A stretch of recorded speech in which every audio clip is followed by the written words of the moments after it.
고등학교 국어 교과서 시 따라가기 논술 대비용입니다. 오른쪽 맨 하단에 구독 클릭을 해주시면 더 좋은 동영상으로 보답하겠습니다. 오늘은 두 편의 시를 살펴보겠습니다. 먼저 김선우 시인의 단단한 고요, 그리고 백석의 시 남신의주 유동 박시봉방에 대해서 한번 살펴보겠습니다. 참고 교재는 천재교육입니다. 먼저 김선우 시인과 백석의 시인에 대해서 한번 살펴보겠습니다.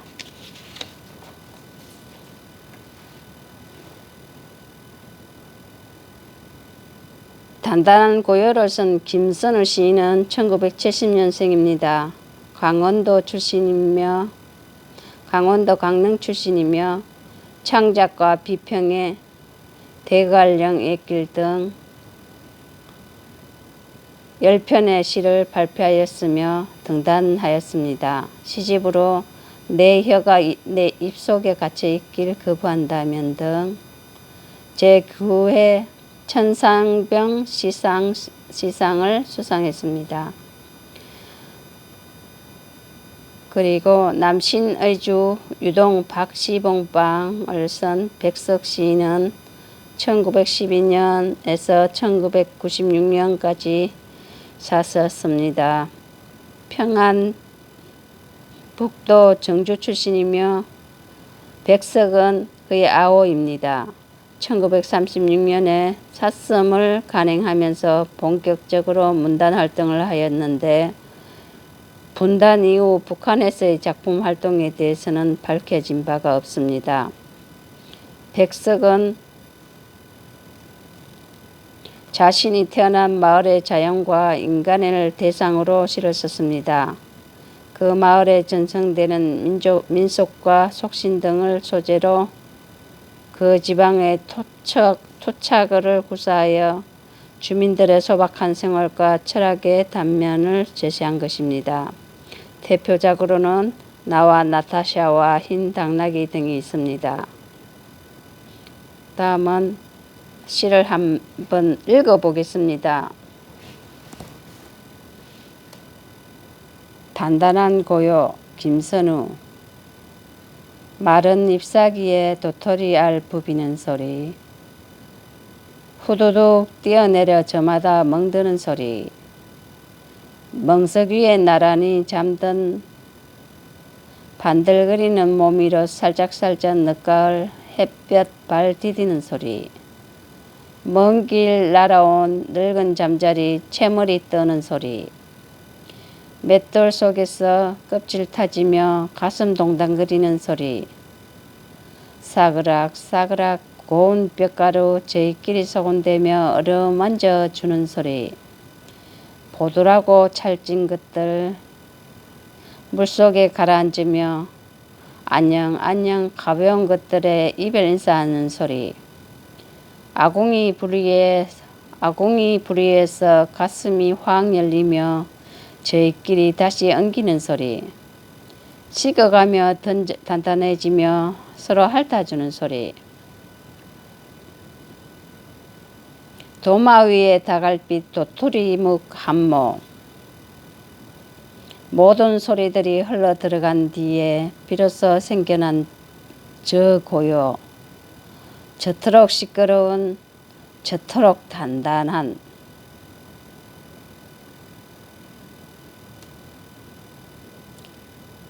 김선우 시인의 단단한 고요에 대해서 한번 읽어봤습니다.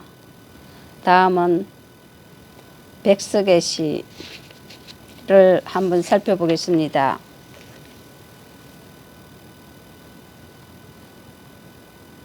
남신의주 유동 박시봉방 백석.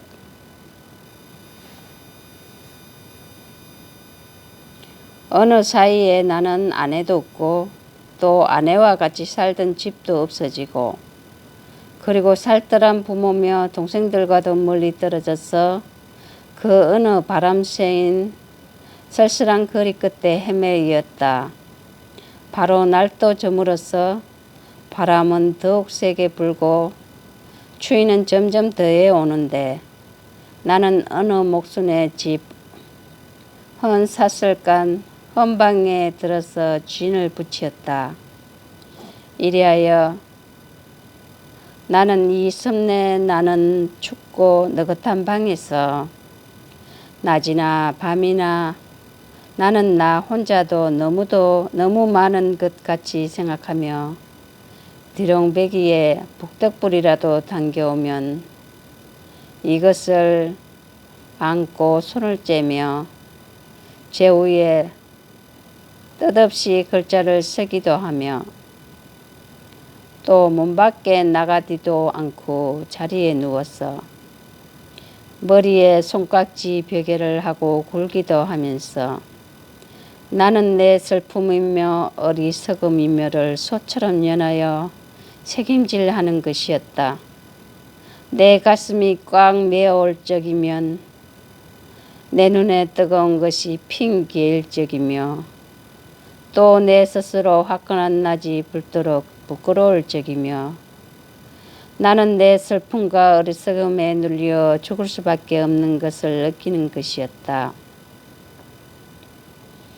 그러나 잠시 뒤에 나는 고개를 들어 허연 문창을 바라보던가 또 눈을 떠서 높은 천정을 쳐다보는 것인데 이때 나는 내 뜻이며 힘으로 나를 이끌어가는 것이 힘든 일인 것을 생각하고 이것들보다 더 크고 높은 것이 있어서 나를 마음대로 굴러가는 것을 생각하는 것인데 이렇게 하여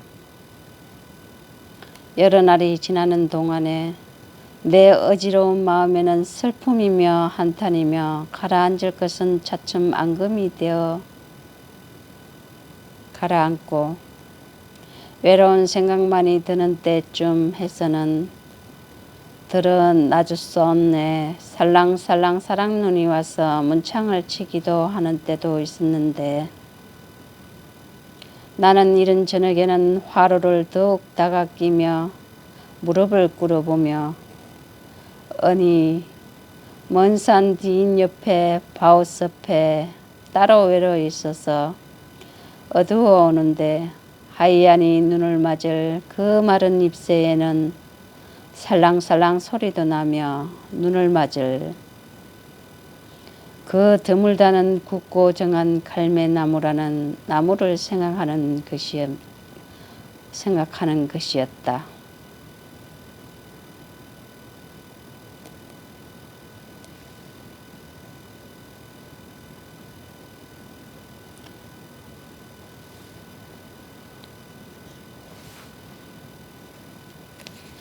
다음은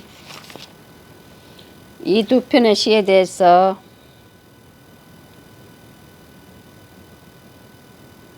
간단하게 살펴보겠습니다.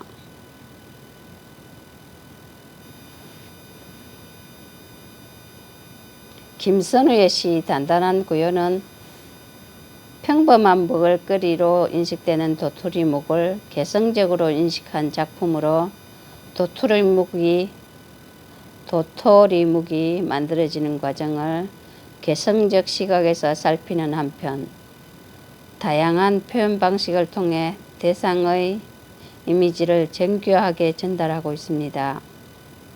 백석의 시 남신의 주 유동 박시봉방은 고달프고 암담한 현실 속에서 화자가 무기력하게 살아왔던 삶을 반성하고 앞으로 의연한 삶을 살겠다는 굳센 의지를 보여주고 있는 작품입니다. 이 두 시를 감상함으로써 인간과 세계에 대해 깊이 이해하고 바람직한 정서와 삶의 태도를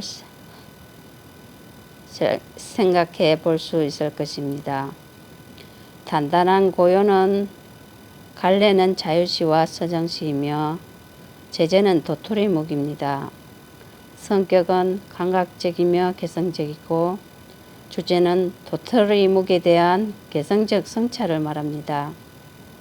다음은 남신의주 유동 박시봉방은 갈래는 자유시와 서정시이며 제재는 떠도는 자의 삶을 말합니다. 성격은 서사적, 독백적, 반성적, 의지적을 나타냅니다.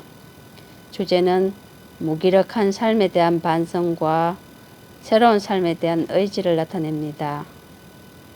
다음은 김선우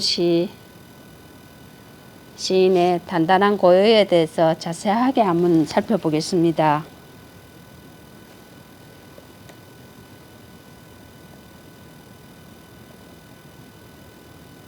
단단한 고요란 제목의 의미는 여러 과정을 통해 완성된 도토리묵 한 모를 일컫는 표현이며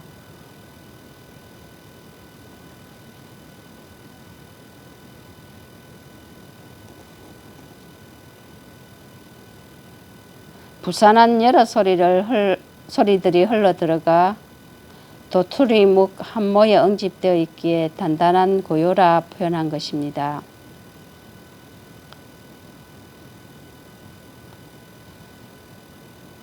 일련에서 주로 사용된 심상은 청각적 심상입니다. 일련을 한번 읽어보겠습니다.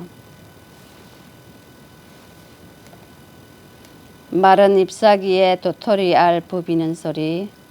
후두둑, 얘는 얼성어입니다. 후두둑 뛰어내려 저마다 멍드는 소리. 멍석 위에 나란히 잠든 반들거리는 몸 위로 살짝살짝 의태어입니다. 늦가을 햇볕 발 디디는 소리. 먼 길 날아온 늙은 잠자리 채머리 떠는 소리. 여기서 채머리라는 것은 머리가 저절로 계속하여 흔들리는 현상을 말합니다. 맷들 속에서 껍질을 타지며 가슴 동당거리는 소리.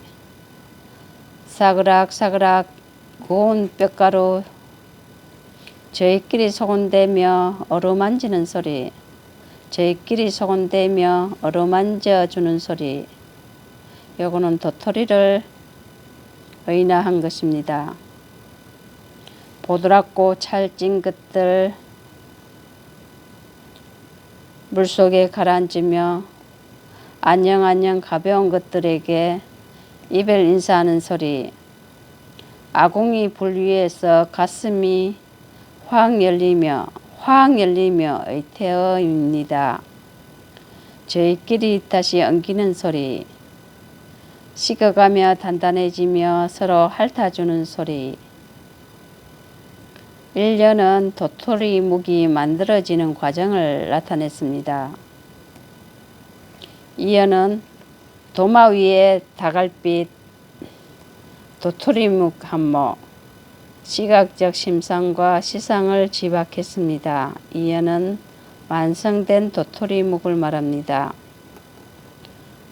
모든 소리들이 흘러들어간 뒤에 비로소 생겨난 저 고요, 저토록 시끄러운, 저토록 단단한 도토리묵의 묵 한 모에 여러 소리들이 흘러들어가 단단하게 뭉쳐져 있는 상태를 말합니다.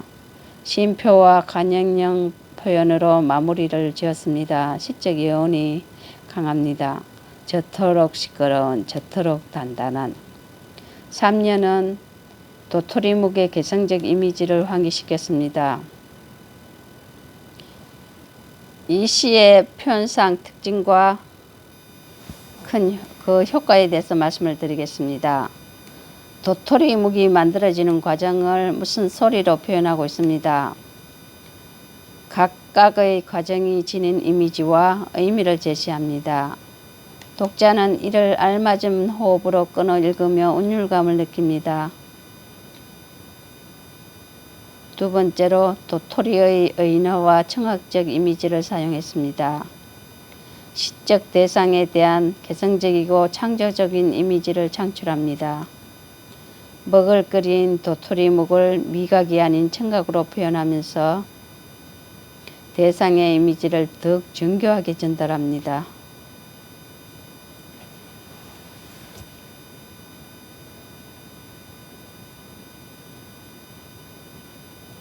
도토리묵이 만들어지는 과정을 그림으로 표현했습니다.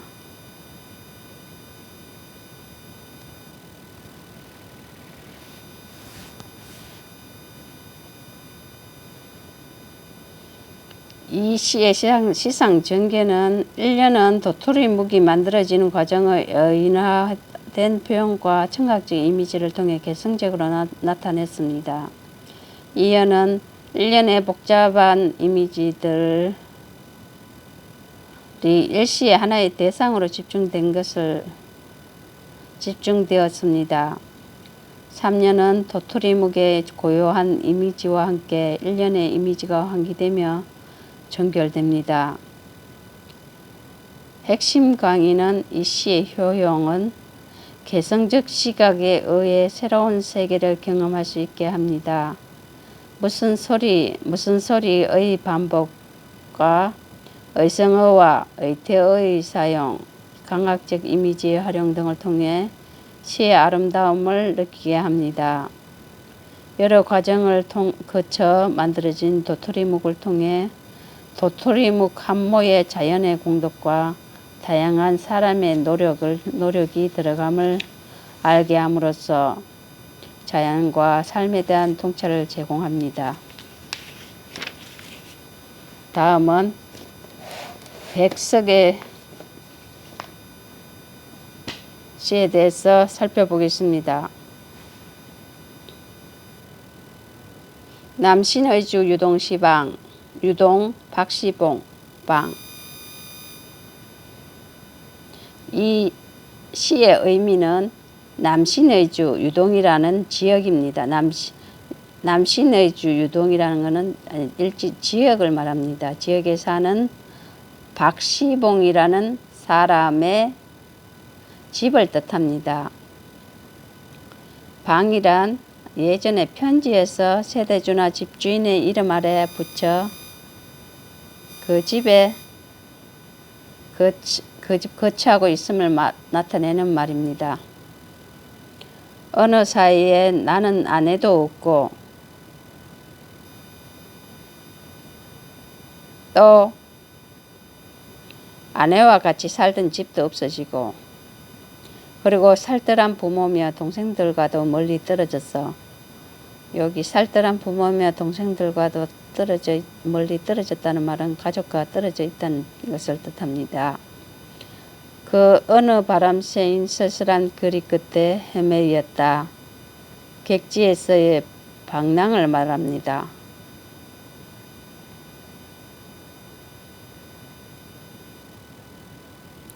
바로 날토점으로서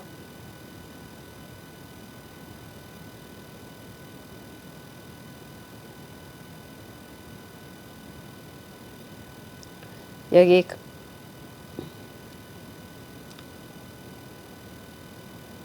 주황색 색 페인트가 칠해져 있는 곳은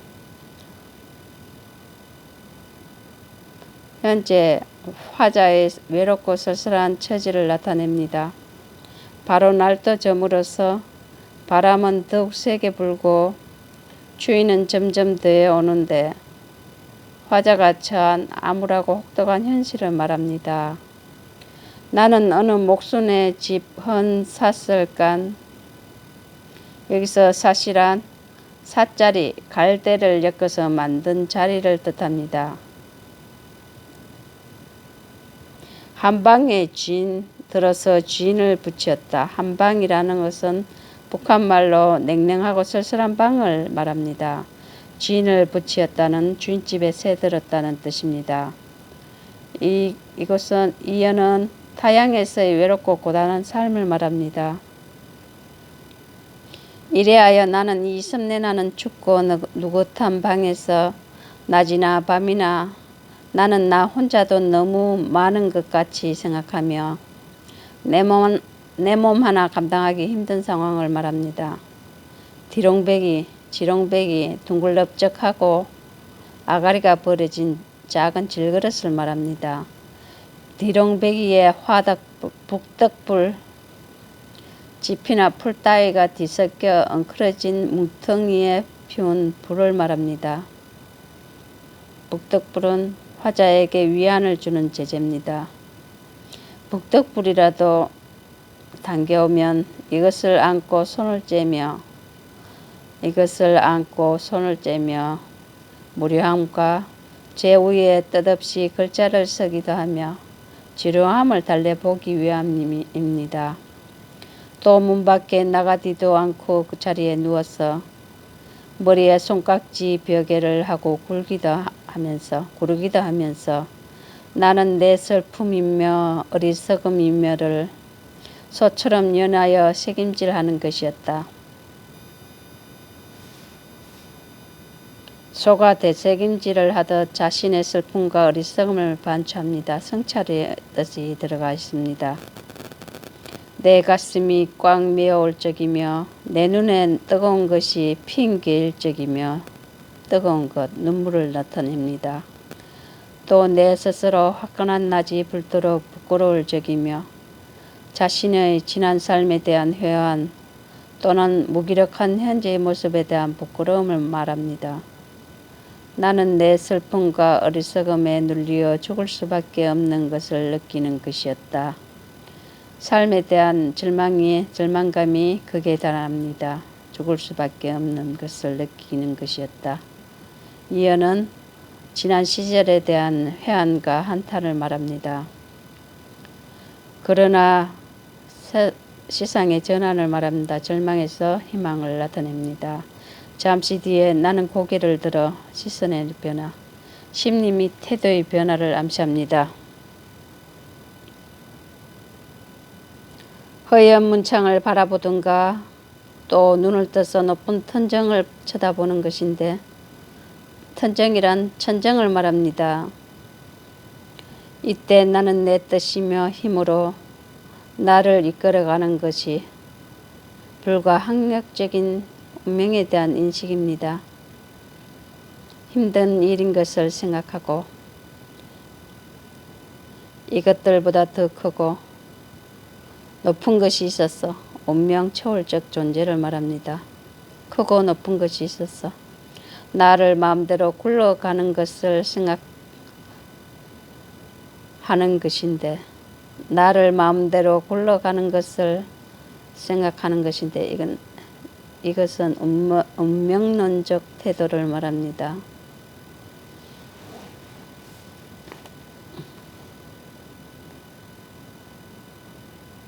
이렇게 하여 여러 날이 지나는 동안에 내 어지러운 마음에는 슬픔이며 한탄이며 가라앉을 것은 차츰 앙금이 되어 가라앉고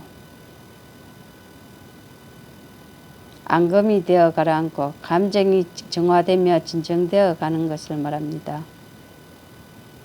외로운 생각만이 드는 때쯤 해서는 외부적 요인에 의한 슬픔과 한탄은 사라지고 인간 존재의 본질적 외로움만 남아 있습니다. 외로운 생각만이 드는 때쯤 해서는 들은 나주손, 저녁의 방언입니다. 저녁 무렵이란 뜻입니다. 나주손의 살랑살랑 사랑눈은 고통과 시련을 말합니다. 사랑눈이 와서 문창을 치기도 하는 때도 있는데 불가항력적인 운명을 인식합니다. 나는 이른 저녁에는 화로를 더욱 다가끼며 무릎을 꿇어보며 반성과 성찰에 근거한 자세를 말합니다.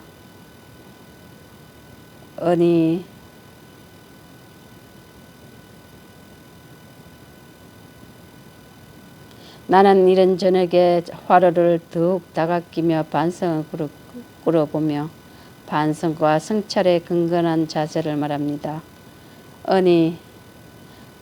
언이란 언어의 평한 방언을 말합니다. 먼 산 뒤옆에 바우섬 바위 옆에 따로 외로이 있어서 어두워오는데 하얀이 눈을 맞을 그 마른 잎새에는 살랑살랑 소리도 나며 눈을 맞을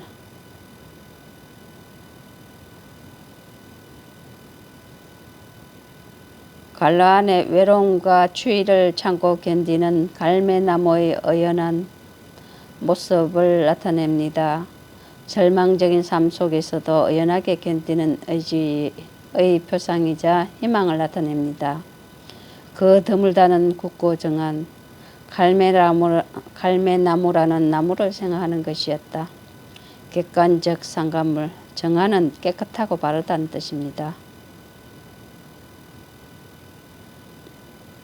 이것은 객관적 상관물로 화자의 깨달음과 성찰의 계기가 되는 것입니다.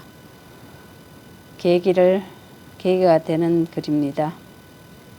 시련에 굴하지 않는 갈매나무를 떠올립니다. 그 드물다는 굳고 정한 깨끗하고 바른 갈매나무라는 나무를 생각하는 것이었다.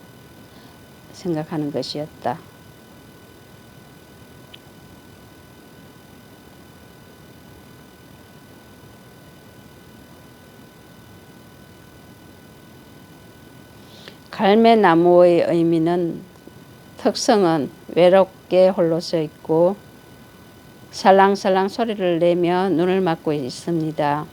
어려운 상황을 견디며 의연함, 드물고 굳세고 깨끗함, 고결하고 강인함, 갈매나무의 특성을 나타냅니다.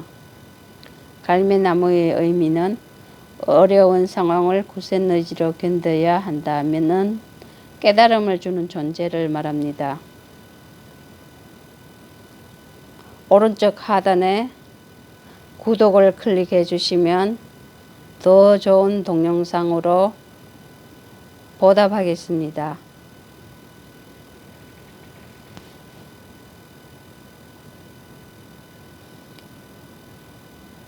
핵심 강의는 이 시의 효용은 사투리를 사용하여 정겨움과 아름다움을 전달합니다. 어렵고 힘든 현실에서 갈매나무를 바라보며 굳세게 살아야겠다는 화자의 태도를 통해 삶의 의미를 통찰하고 삶의 자세를 반성하게 합니다.